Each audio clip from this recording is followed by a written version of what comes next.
कारण मलाही सांगायची गरज नाही की आपण वाघाच्या अवलाद आहे ना, ऐका. तर आज खऱ्या अर्थानं शेवटची आपली सभा आहे, परंतु ग्रामीण भागामधून आपण संविधान समर्थन समिती, शेतकरी संघटना प्रहार आणि जे मित्रपक्ष आहेत त्यांना घेऊन आपण फिरतोय आणि मोठ्या प्रमाणामध्ये आपल्याला चांगला प्रतिसाद आहे. कुणीही खचून जाऊ नका, कारण काही गोष्टी राजकीय जी गणित आहेत ती गणित जुळवण्याचं काम अंतर्गत चाललेलं आहे.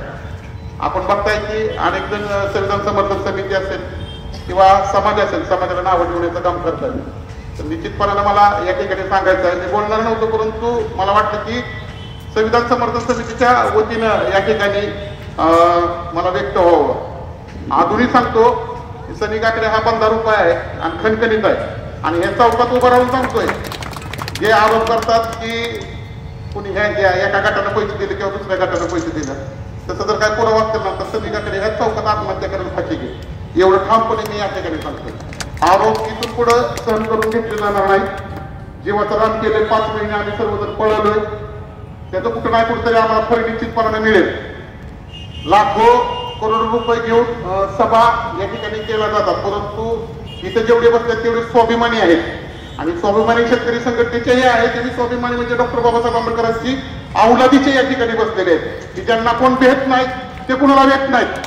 अशा या ठिकाणी माझ्या माता, माझ्या भगिनी आणि माझे भाऊ या ठिकाणी बसले आहेत. निश्चितपणानं आमचं जे एक मूलमंत्र आहे की प्रत्येक गावामध्ये जाऊन प्रत्येक भीमसैनिकाला आम्ही सांगितलेलं आहे की तुझ्या बरोबर असणाऱ्या 5 भीमसैनिकांना किंवा ऑदर समाजाच्या लोकांना त्या ठिकाणी तू काबीज करायचं आहे. निश्चितपणाने आम्ही 68,000 असते ते 28,000 मी गेल्या वेळेला 2 महिन्यापूर्वी टाकले की आमच्यातली 28,000 जण फुटणार आहे, तर फुटलेत. जाहीरपणे सांगतो येतं पत्रकार परिषदेमध्ये फुटलेत. आता कशी फुटलेत काय फुटलेत ते मी सांगणार नाही, परंतु या इलेक्शन झाल्यानंतर या सगळ्या गोष्टीचा खुलासा निश्चितपणाने केला जाईल. एवढं सांगायचं आहे की घाबरू नका, कारण घाबरण्यातली औलाद आपली नाही, लढणारातली आपली औलाद आहे आणि लढणार शेवटपर्यंत काही जरी झालं तरी निश्चितपणाने ज्या 2009, 2014, 2019 आणि 2024 या दिवसामध्ये कधीही बोलताचं, कधीही महार समाजाचं कोणत्याही राजकीय नेत्यांनी नाव घेतलं नव्हतं, परंतु जेव्हापासून आपण रमेश आडावकर यांना या ठिकाणी निश्चितपणाने उमेदवारी दिली, समाजाने दिली आणि जेव्हापासून आपण फिरतोय आमच्या समाजाला प्रतिनिधित्व मिळावं म्हणून आपण लढतोय, तेव्हापासून फलटण शहरातल्या दोन्ही राजकीय नेत्यांना दडकी भरलेली आहे. 2-4 जण गोळा करायची बौद्ध समाजाचा पाठिंबा, तिकडले 2-3 जण गोळा करायची बौद्ध समाजाचा पाठिंबा. अरे बौद्ध समाजाचा पाठिंबा नाही, ती तुमचीच कार्यकर्ते आहे, तीच तुमच्या घरी येते परत. हे बौद्ध समाजाचा काय पाठिंबा? 2-3 म्हणजे समाज आहेत का? इथं बसलेली ही खरी हा खरा समाज आहे, कारण ही डॉक्टर बाबासाहेब आंबेडकरांच्या विचाराची आणि तथागत गौतम बुद्धांच्या विचाराची लोक, माता रमाईच्या विचाराची लोक, माता सावित्रीमाईच्या विचाराची लोक या ठिकाणी बसलेली आहेत. मुठभर असू द्या काय आपला इतिहास सर्वांना माहित आहे, मी या ठिकाणी सांगणार नाही, कारण राजकीय व्यासपीठ आहे. त्यामुळं कुणीही खचून जायचं नाही, आपल्याला लढायचं आहे. आपला बाप ज्यावेळेस एकटा होता तो लढला म्हणून हे दिवस आपल्याला चौकात बोलण्याचा अधिकार दिला. ज्यावेळेस आपला बाप लागला ना त्यामुळं आज हे दिवस आपल्याला बघायला मिळाला आणि आपण आज लढतोय म्हणल्यानंतर येणारी पिढीला हे सुद्धा निश्चितपणे सांगतो की चांगले दिवस बघायला मिळतील. ग्रामीण भागात जे काही माझे भीमयोद्धे आहेत त्यांना मुद्दामून आम्ही सांगितलं की तुम्ही येऊ नका, काय येऊ नका, त्याच्या मागचं काहीतरी एक कारण होतं की जर आम्ही आता या ठिकाणी आमचा मॉप लोंडाची लोंडा आम्हाला काय ना, आम्ही लढायला कुठं बी असतो, खंबीरपणे येतो. एक फोन का एक फोन केला तर या ठिकाणी बसायला जागा पूर्ण नाही, एवढी संख्या बौद्ध समाजाची आहे. बौद्ध समाज निश्चितपणाने आजची मंगळवार पेठ झाडून आली ना तरी तर बसायला पूर्ण नाही, एवढी जागा या ठिकाणी निश्चितपणाने जागा पूर्ण नाही, एवढी लोक आमच्या या ठिकाणी येतील. या ज्या माझ्या माता भगिनी बसलेल्या आहेत त्यांना माझं म्हणजे एक नम्रतेने सांगणं आहे की येता 20 तारखेला आडावसर यांचं चिन्ह जे आहे ते रोड रोलर आहे आणि 5 नंबरला त्यांचं ते बटन आहे आणि त्यांना 5 नंबरचं बटन आहे. निश्चितपणाने 1, 2, 3, 4 नंबर पर्यंत करंट लागतोय असं मला कळलंय मशनीमध्ये. हसू नका, खरंच आहे ते. आणि मला निश्चितपणाने या ठिकाणी सांगायचं की 5 नंबरच्या बटनला करंट नाही, त्यामुळं विचार करा की 1, 2, 3, 4 सोडून जे खाली जे 5 नंबरचं बटन आहे त्या बटनाला बटन दाबायचं आहे. शॉक बसला तर आम्ही जबाबदार नाही, तुम्ही 1 2 3 4 कुठले दाबले तर, हे लक्षात ठेवा. त्याच्यामुळे 5चं बटन दाबायचं आहे. निश्चितपणाने 5ला करंट ठेवलेला नाही आणि ते बटन आहे आडावसरांचं रोड रोलरचं. अनेक जणांना वाटलं की हा काहीतरी बोलल, अनेक जणांना वाटलं की हा काहीतरी बोलल, त्यांना काहीतरी बोलायला संधी दिली, पण नाही काय बोलणार. मी आता काही बोलणार नाही. मी ज्या वेळेस आडावसर निवडून येतील ना, त्याच रोड रोलरवर थांबून मी कुणाच्या उकाळ्या पाकळ्या काढायच्या आहेत ना, ते निश्चितपणाने काढेल. एवढं या ठिकाणी मी ठामपणे सांगतोय. त्यामुळं कुणीही ग्रामीण भागातल्या, विशेषतः ग्रामीण भागातल्या सर्व माझ्या भीमसैनिकांना, माझ्या आयांना विनंती आहे की तुम्ही खचून जाऊ नका. मी 6 वेळा हा शब्द वापरलाय की खचून जाऊ नका. त्याच्या मागचं कारण आहे की गेल्या 15 वर्षापासून आपल्याला कधी विचारात घेतलं नाही, परंतु आता बौद्ध समाजाचा उदहुद करायला हे राजकीय नेते मंडळी यांनी चालू केलेलं आहे. कोणी सांगते 50 लाख दिलं, कोणी सांगते 25 लाख दिलं, कोणी सांगते 30 लाख दिलं. नक्की पैसे किती दिले हेच कुणाला काय कळाय मार्ग नाही. त्या नेत्याने 25 दिलं, त्या नेत्याने 50 दिलं, बरोबर आहे का नाही शक्य तर? म्हणजे 25 लाखाचा आकडा परत 30 लाख म्हणजे 55 लाख रुपये झाले टोटल. आमच्यापर्यंत 1 रुपया द्यायला नाही. म्हणजे ही चर्चा करणारे बी त्यांचीच कार्यकर्ते, चर्चा घडवून आणणारे बी त्यांचीच कार्यकर्ते, ऐकणारे फक्त आपण, एवढं लक्षात ठेवा. त्यामुळं आपण हलक्या कानाचं नाही, आपण उघड्या कानाचं आहे. तर नीट ऐकावं. मी डोळ्याचं कानात 4 बोटाचा फरक आहे. त्यामुळं कुणाचं ऐकायचं आणि कुणाचं नाही ऐकायचं हे तुम्ही निश्चितपणाने ठरवा. आज अभिमान वाटतो मला की मी डॉक्टर बाबासाहेब आंबेडकर चौकातून छाती ठोकपणे बोलतोय की मी समाजाबरोबर आहे आणि तुम्हीही समाजाबरोबर आहे, याचा मला अभिमान वाटतो. आणि जे विकले गेलेले आहेत ना, ते कुठेतरी लपून बसल्यात. बसतात ना, खरं सांगायचं, बसलेत ना, आवाज जोरात आला पाहिजे. लपून बसतात त्या जात चोरणारे, जात विकणारे लपून बसलेत आणि जातीचा अभिमान असणारे याच बापाच्या चौकामध्ये उभा राहून छाती ठोकपणे बोलतात आम्हाला निवडून द्या. आणि निवडूनच द्यायचं, कारण आपण स्वाभिमानी आहोत. जर स्वाभिमान आपण विकला, लक्षात ठेवा, सैनिकाकडे आडावसर जर पडलं तर सैनिकाकडे सचिन सर, सुधीर रायहोळे किंवा शक्ती भोसले सर किंवा कपिलदादा काकडे किंवा महादेव गायकवाड यांचं नाव जाणार नाही. नाव हे समाजाचं जाणार आहे. मग विचार करा की समाजाचं नाव आबाधित ठेवायचं का समाजाचं नाव धुळीत मिळवायचं. गेल्या 15 वर्षापासून आपल्यातल्या ज्येष्ठांनी कधी मानवन करून प्रस्थापिकांना विचारलं नाही की आमच्या समाजाला संधी का दिली नाही. सुरुवात आम्ही केली नाव घेऊन विचारायला आणि त्यांच्या उरावर बसायला, आणि तेव्हापासून ही सुरुवात झालेली आहे. ही सुरुवात आतापर्यंत येऊन ठेपलेली आहे. त्यामुळं या बापाने आपल्याला जगायला शिकवलेलं आहे, वागायला शिकवलेलं आहे. त्यामुळे भिवू नका अजिबात. 1 2 2 5 फक्त प्रत्येकाला तालुक्यामध्ये मेसेज गेला पाहिजे की प्रत्येकाने झाडून मतदान करायचं आहे. गावोगावात पुन्हा एकदा आम्ही गाव प्रचार चालू केलेला आहे. गावागावामध्ये भेट देतोय.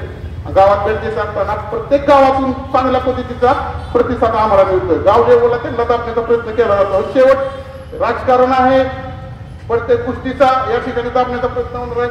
3 गोष्टीत तुम्हाला या ठिकाणी बंधनात अडकवण्याचा प्रयत्न होणार आहे: दारू, मटण, पैसा आणि 4था हुकुमशाही.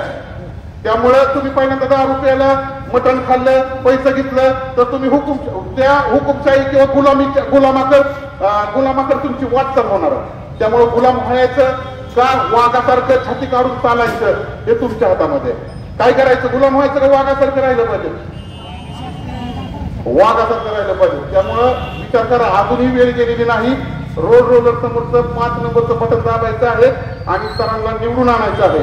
आणि सर यांना आम्हाला माहित आहे की या ठिकाणी निश्चितपणानं पैसा किती लागतो किंवा काय किती लागतो. पैसे घ्या, वाटत असते तर घ्या, नसते वाटत तर नका घेऊ, पण वाटत असते तर पैसे घ्या. आणि वाटते निश्चितपणानं मी आयोगाला सुद्धा तक्रार केली की ऑनलाईन, मला वाटतं पत्रकार बांधव त्यावेळेस होते, त्यावेळेस आयोगाला सुद्धा सांगितलं होतं की पैशाचा पाऊस पडणार आहे आणि पडणारच आहे पैशाचा पाऊस. पैसे घ्या, त्यांनी दिले तर आपल्याकडे नाही बाबा पैसे त्यांच्याकडे असेल, पैसे त्यांच्याकडे घ्या, पण या गरीब नेत्याला मतदान करा. कारण हा व्यक्ती तुमच्यासाठी 24 तास, आणि आम्ही सुद्धा या स्टेजवरती बसलोय ना, आम्ही सुद्धा 24 तास तुमच्या बरोबर तुमच्यासाठी खांद्याला खांदा लावून काम करायला तयार आहे. विटणीमध्ये एक प्रकरण, बरडमध्ये एक प्रकरण झालं, वरडमध्ये एक प्रकरण झालं. आम्ही त्यावेळेस मला वाटतं मंजवडीमध्ये होतो. मंजवडीमध्ये गाव भेट चालू होते 9, 10, 11 वाजता आणि 11 वाजता सुद्धा लोक त्या ठिकाणी बसली होती वाढत होतं. गेल्यानंतर तिथं कार्यक्रम झाला, परंतु तिथं असतानाच मला एक फोटो आला तेव्हा बरडमध्ये आपल्या एका भीमसैनिकाला तलवारीने हल्ला झाला, त्याला मारलेला आहे आणि त्याची अवस्था दयनीय नाही. तर त्यावेळेस आम्ही तिथून जेवायला थांबलो होतो, परंतु सरांना म्हणून तर नको आपल्याला आता इथं चला, कारण त्या पोराची गाडी घेणं किंवा त्याची परिस्थिती जाणून घेणं ही महत्वाचं आहे. मी मुद्दा म्हणून हे मुद्दा एक सांगतोय बरं का, त्याच्या मागचं कारण मी सांगतो. ज्यावेळेस आम्ही तिथून गेलो त्यावेळेस ग्रामीण पोलीस स्टेशनचे हुलगे साहेब म्हणून आहेत ते निवांत बसले होते. निवांत म्हणजे एकदम निवांत बसले होते. त्यावेळेस त्यांना सचिन सर मी आलेला आणि चौकपदाला मी गेल्यानंतर विचारलं, सर तुझं गुन्हा काय अजूनपर्यंत दाखल करून घेतला नाही. मित्रांनो त्यामध्ये ऍड करतोय की ऍट्रॉसिटी जर कुठला गुन्हा दाखल करायचा असेल तर कसल्याही प्रकारचा म्हणजे गैरसमज आपल्याबद्दल बौद्ध समजचा जो गैरसमज आहे तो समज न समज मी या ठिकाणी लाईव्हच्या माध्यमातून काढतो. अनुसूचित जाती जमातीचा हा अधिनियम वेगळा आहे आणि पोलीस अधिनियम हा वेगळा आहे. तर 59 जातीला म्हणजे अॅट्रॉसिटी म्हटलं अनेक नेत्यांनी मला वाटतं स्टेजवरची नाव घेतली की अॅट्रॉसिटी दाखल केल्यात म्हणून तर मुद्दा या ठिकाणी मी दाखल.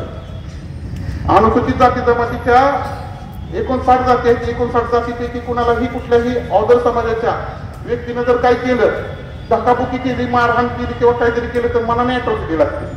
परंतु अज्ञात असणाऱ्या नेत्यांना ही गोष्टी माहित नाही. ते म्हणतात अॅट्रॉसिटी घातली, अॅट्रॉसिटी घातल्या. कुठं घातली अॅट्रॉसिटी? तू कशाला घालायची? आमच्या इथं नाही आलं तर आम्ही कशाला तुझ्या बरोबर? आमच्यावर नाही अन्याय केलं तर आम्ही काय? आता तुम्हीच विचार करा, आपल्या जर अन्याय झाला तर आपण लढणारच ना. आज चालतंय एखाद्या पिसाळ्याला कुत्र्याला दगड मारला तर ते आपल्या अंगावर जाऊन येतंय का नाही जाऊन येत पत्रकार साहेब सांगा आता.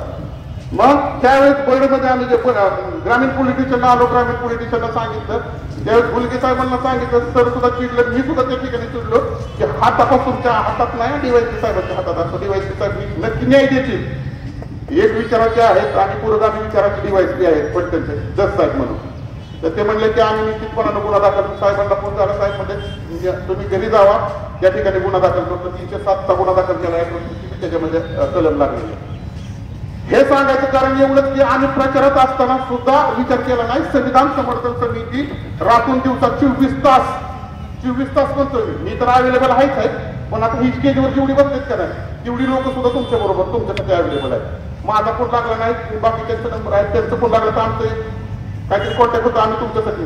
आणि हे सांगणार तुमच्यासाठी येतो हे सांगणं आणि तुमच्यासाठी येणार हे सांगणं ह्या जमीन आसमानचा फरक आहे. मला सांगावं, पैठणमध्ये अनेक हत्याकांड झाले. सुमिता वेळे हत्याकांड झाला, रोहन काकडे हत्याकांड झाला, पूजा बनसोडे बलात्कार प्रकरण झालं, सोनाबाई आयवळे हत्याकांड झाला, अनेक हत्याकांड झाले. पैठणचे आदरणीय आमदार साहेब एका तरी पीडिताच्या कुटुंबाला भेट देण्यासाठी आलेत का? आलेत का? बोला जोरात, आलेत का? आपण मग पेठेतच राहतो. आंदोलन आम्ही केली, त्यावेळेचा गुन्हा सुप्रिया गायकवाड बलात्कार प्रकरणातला गुन्हा हा आमचा गेल्या 2 महिन्यापूर्वी शक्ती साहेब निर्दोष झालेला आहे आणि त्याच्या आरोपीला डबल लाईफ लागलेली आहे. म्हणजे जे गुन्हा केला म्हणल्यानंतर त्याला ते भोगणं भागच आहे. पण ती सांगायचं कारण एवढंच की समाज म्हणून आम्ही कधीही कुठं मागे घातलो नाही. आम्ही कुठल्या नेत्याचा किंवा तो कुठल्या नेत्याचा ही बघितलं नाही. पण समाज म्हणून आम्ही 24 तास तुमच्यासाठी उपलब्ध आहे. मग तुम्ही विचार करा, ग्रामीण भागातल्या विशेषतः ग्रामीण भागातल्या लोकांनी विचार करा. जर आपल्या आई बहिणीची छेड काढली किंवा आपल्या एखाद्या बांधवाला मारहाण केली किंवा काय केलं तर तुमच्या गाव लेवलच आपली घरं बौद्ध समाजाची घरं मोठा मोज एवढी घरं असतात. मग त्यावेळेस तुम्हाला त्या ठिकाणी काही सिच्युएशन करता येत नसेल. परंतु ज्या वेळेस तुम्ही आमच्याकडे येतात त्यावेळेस आमच्याकडून खाली हात उभी जात नाही. कारण रात्रीच्या 2 वाजू द्या, 3 वाजू द्या, 4 वाजू द्या, आम्ही तुमच्यासाठी पोहोचतो. मग आता हे सांगायचं कारण एवढंच आहे की यंदा संधी ही फक्त आपल्या बौद्ध समाजाला आहे आणि त्या संधीचं सोनं आपण करायचं आहे. गेल्या मागच्या काही पिढींना उभं राहायचं नाही, सेटलमेंट करून मी जाहीरपणे सांगतो सेटलमेंट केली असेल, सेटलमेंट केली, उमेदवार दिला नाही. परंतु आपल्या ह्या नवीन पिढीनं आमच्यासारख्या आम्ही डेअरिंग केलं उमेदवार द्यायचं आणि अजूनही सांगतोय की येणाऱ्या 20 तारखेला या व्यासपीठावर बसणाऱ्या आमच्या या वाघाला तुम्ही मतदान करायचं. जास्त वेळ घेतलं थांबतो आता मी. मतदान होईल का तुमच्याकडून? हात वर करून सांगा, मतदान होईल का? रोड रोलरला मतदान होणार का? डॉक्टर बाबासाहेब आंबेडकरांचा जय भीम. माझ्याकडून जर तिथं काही चुकीचं वाटलं असेल किंवा काही चुकीचं सध्या गेलं असेल तर या ठिकाणी क्षमा मागतो.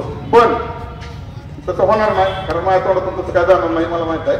आणि ते विकल्या गेलेल्यांना जे समाजाला घाण ठेवले, आता घाण ठेवले त्यांनी, तर त्यांच्या नादी लागू नका एवढं या ठिकाणी सांगतो. हात जोडतो तुमच्या समोर की ज्यांनी समाज विकलाय ना त्यांच्या नादी लागू नका. ते तुमच्यासाठी नाही, स्वतःसाठी आहेत, स्वतःसाठी लढतात, स्वतःचं पोट भरतात, स्वतःचं कुटुंब बघतात. पण आम्ही आमच्या कुटुंबाची राखरांगोळी केली आणि समाजासाठी झटतोय हे सांगायची गरज नाही. माझ्या वडिलांना जाऊन 6 दिवस झाले, 7वा दिवस आहे. माझे वडील वारलेले 7वा दिवस आहे. मी माझ्या वडिलांचा मृत्यू झाल्यानंतर तिसऱ्या दिवसाच्या 7 वाजल्यापासून मी समाजासाठी फिरतोय आणि सर्वांसाठी फिरतोय. मला बी वाटतं कुठेतरी मला बी दुःख आहे. मी आता घरात गेलो ना तर माझ्या तोंड मला बघू वाटत नाही, कारण आई माझ्या दुःखात आहे आणि मी सुद्धा दुःखातच आहे.